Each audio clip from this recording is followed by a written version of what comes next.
Hi, it's Dorothy Guining with Scrapbooking Quebec. Welcome to another video in my series, Stampin' Up! Scrapbooking. Today I will create a double page layout featuring Stampin' Up's Thankful Garden collection. It's an online exclusive collection that was released in March 2025.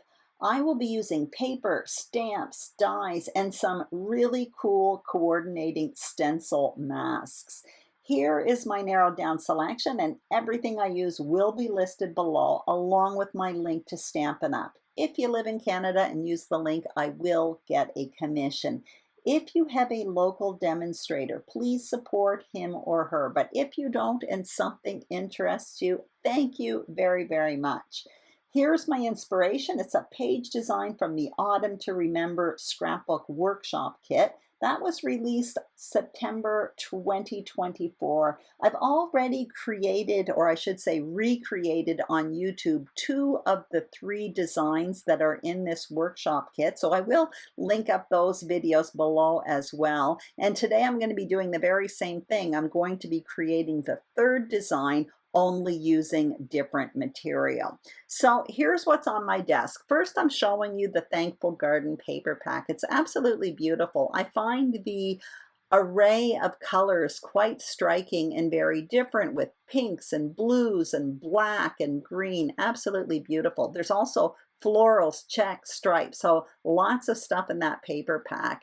I have already matted 5 photos in advance, and that sketch that I showed you, or that design I showed you earlier, had 5 photos. I have 5 photos as well. So I'm double matted them in white cardstock and that pinkish purplish paper that you see on my table. Once again, I'm showing you my inspiration piece. I will put that up on the screen a little bit later on. For my foundation page, I have 2 pieces of Willow white cardstock, and here are the pattern papers. So I'm going to be using that floral with the black background, which is very, very striking. I have a black paper with some white sketchy lines on it. I have that pinkish purplish paper. The color is called Fresh Freesia. It's one of the pattern papers in this pattern paper pack. And for cardstock, in addition to the white, I have that garden green 2-tone cardstock as well as that black 2-tone cardstock. So here's the Thankful Garden stamp set. And the flowers in it are absolutely huge. The image on the box of the stamp is actually smaller than what the stamp actually is. It's a really nice big stamp. I showed you that in the case I've already put the dies that coordinate with it. And here are the masks that I'll be using later on. So there are basically 5 different layering masks, and I'll show you how that works a bit later on. And I do have some adhesive sequins as well. So the first thing I'm going to do is cut up a bunch of paper. You can see my inspiration pieces in the top left corner. I am not following the cutting guides that come in this scrapbook workshop kit. All Stampin' Up! Scrapbook workshop kits come with a booklet with images and cutting guides. I'm basically looking at this picture and kind of eyeballing it, and I'm doing things a bit different. And for what I do, the measurements will be on the screen a little bit later on in the process. It's just going to make more sense when I'm placing it on the page. So I'm getting out my foundation page, and I will place my paper pieces on the foundation page just to give you an idea how I'm going to move forward with this. I am doing it a little bit different than the inspiration piece. You're going to see, if you look closely, that inspiration piece is basically a frame style foundation page. You can see there's like a yellow cardstock behind it. I'm not making that frame. I'm just creating those 2 wide borders on my foundation page. Now you can see I'm putting that black mat across the middle, following the inspiration piece, and now I'm placing my photos. For me, the focal point photo, the 4x6, is going to go on the right instead of on the left, like on the inspiration piece. And if you look at the inspiration piece, there's like a half mat underneath that 4x6 photo. I'm going to be using a piece of vellum for that. So I'll talk about that later on when I cut it up and put it on my page. So what I want to do right now is start adhering. So I'm going to start by adhering the floral border over on the far right. Then what I will do is adhere that black paper with the white stripes behind that pinkish purplish paper. That will make a wide border, and then I will adhere that to the foundation page. And I'm going to do the very same thing for the left page. Then I will adhere that black block across the two pages, and that's where I will eventually be putting my photos and all of my embellishing. So I continued all of that adhering off camera. I'm showing you where I plan to place the vellum. So I'm just going to trim that down, and now I will place my photos on it. There's another thing that I'm doing differently. In addition to changing the page for the 4x6 photo, I'm placing the 4x6 photo more towards the middle of the page. That way, on the outside of that, that's where I'm going to be putting my embellishing and journaling. As you can see, I'm getting out my stamps and my masks, and I've already stamped those florals on white cardstock, and I used black ink from VersaFine Clair. It's called Nocturne. And I'm showing you these stencils. They're basically numbered from 1 to 5. And the first 3 are for the 2 florals, to color in the florals. And the last 2, numbers 4 and 5, are for the leaves. So I showed you a few inks there. I have Boho Blue and Garden Green. So I'm going to be doing one of the florals with Boho Blue. I'm not using these stencils the way I should be.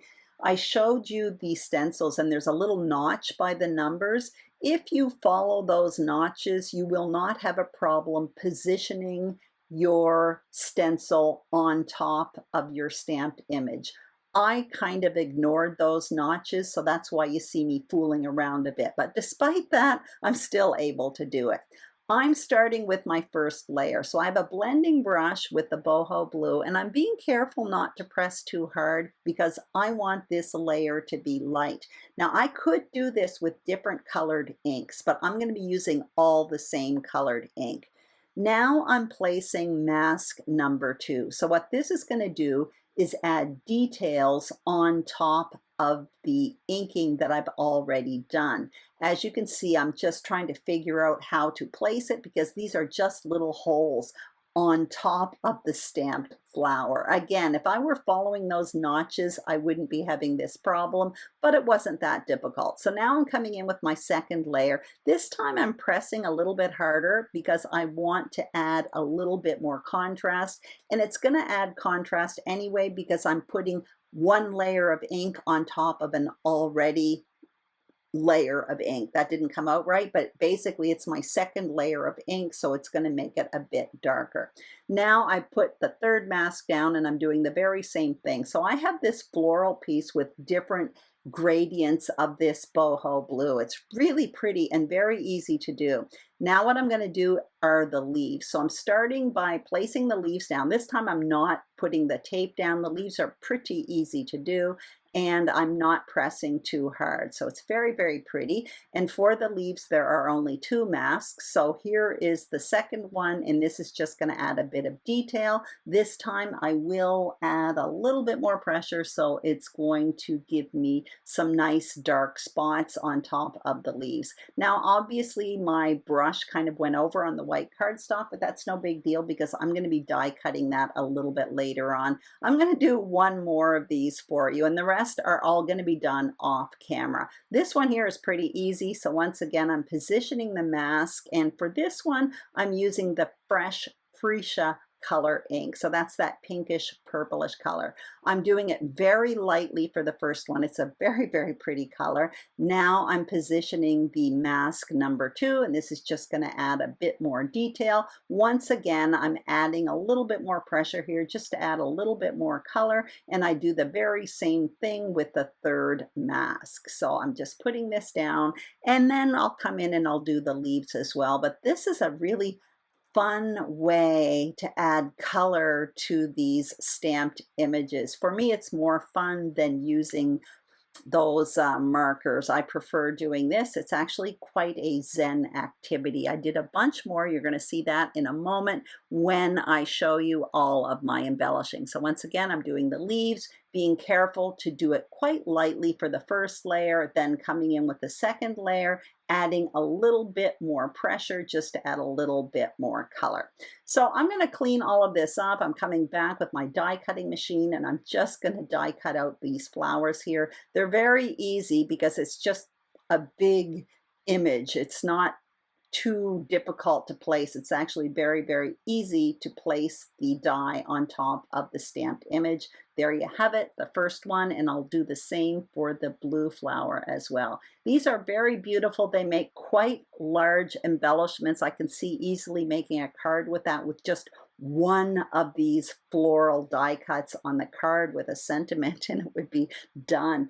Anyway, now I'm going to show you all of my embellishments. So I have tons of these flowers here. They were really fun to make. So I did them in that boho blue and the fresh Freesia like I showed you. I also did those pink ones, that's Melon, Mambo, and the purplish ones there are called Purple Posy. I don't end up using those for this page, but I will tuck them in my paper pack and use them on another layout. I'm also showing you I have some die cut leaves there. So for that I used garden green cardstock, and in the die set for this Thankful Garden there are some leaf die, so that's what I used for that.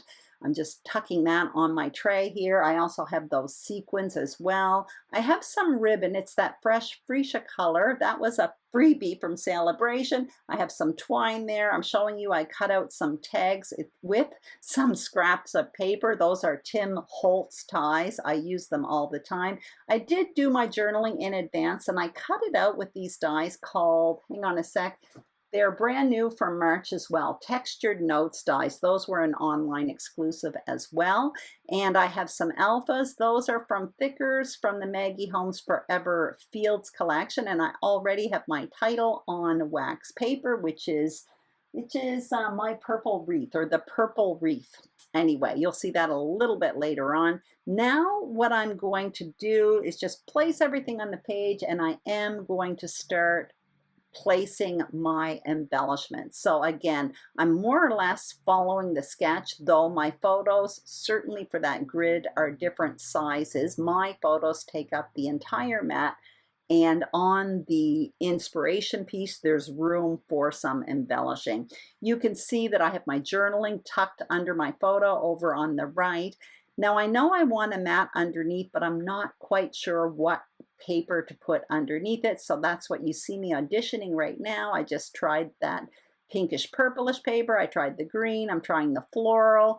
And I also had tried the black and white stripe. I couldn't decide actually, so I'm going to get back to that a bit later on. Now I do know where I plan to place my title. You can see I have it bumped up against the border on the right-hand page. Now I'm coming in with the tags in two areas. That's where I plan to create my embellishment clusters.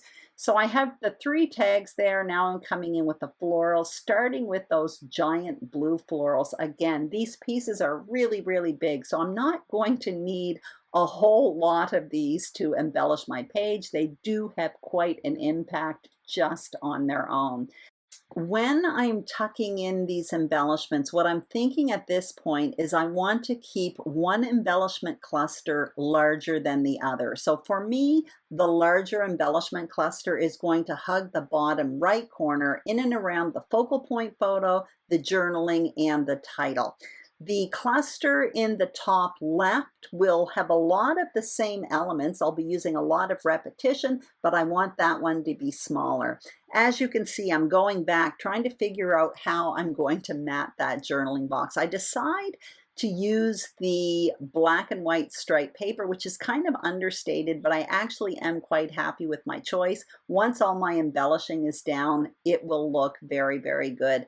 And when I cut that mat with the black and white striped paper, I used those textured rectangle dies that I showed you earlier. I also adhered all my photos and my journaling box. As you can see, once again, I'm kind of building my clusters, and now I'm coming in to adhere. So I'm going going right away to adhere the cluster on the right-hand page, starting with that green tag there. Then I came in with that blue floral piece, then the other two floral pieces. And now you can see I'm just tucking in those die cut leaves. Once the bigger pieces are down, then I can come in with the smaller bits and pieces. Now I'm starting to adhere my title. I continued that off camera, and I'm going to move to the kitty corner in the top left corner. And that is often how I create double page layouts. You often see me create a cluster in the top left corner, then a larger one hugging the bottom right corner. So once again, I'm tucking in a few tags. I tucked in the florals.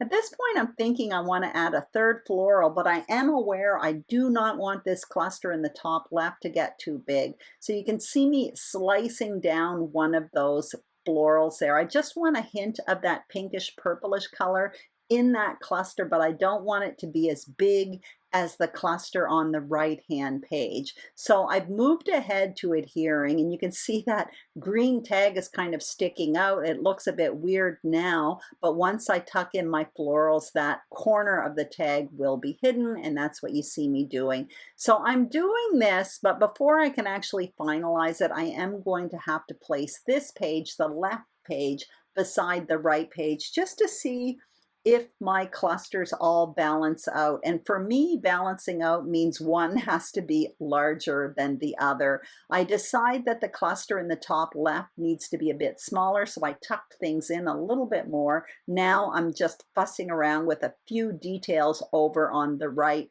repositioning those little die cut leaves that I had already placed there. And then what I will do is kind of move over to the left and add a few more of those die cut leaves as well. These clusters came together very, very quickly, but again, the pieces were so incredibly large. Now I will want to come in and do some finishing touches, and what I end up doing is I end up adding a single pink flower at one point. You can see me tucking it in towards the top, and that almost in my mind creates a visual triangle in that strong pink, which kind of stands out just because it's in three different spots, or at least they are separated in three areas, even though two of them are part of the same big cluster. I am going to have to do something with my tags as well. I have those little sequins I want to add to the page as well. So I have this pink ribbon, or it's that Freesia ribbon. Actually, it's really thin, so it ties up nicely. It's not going to add bulk at all to my page.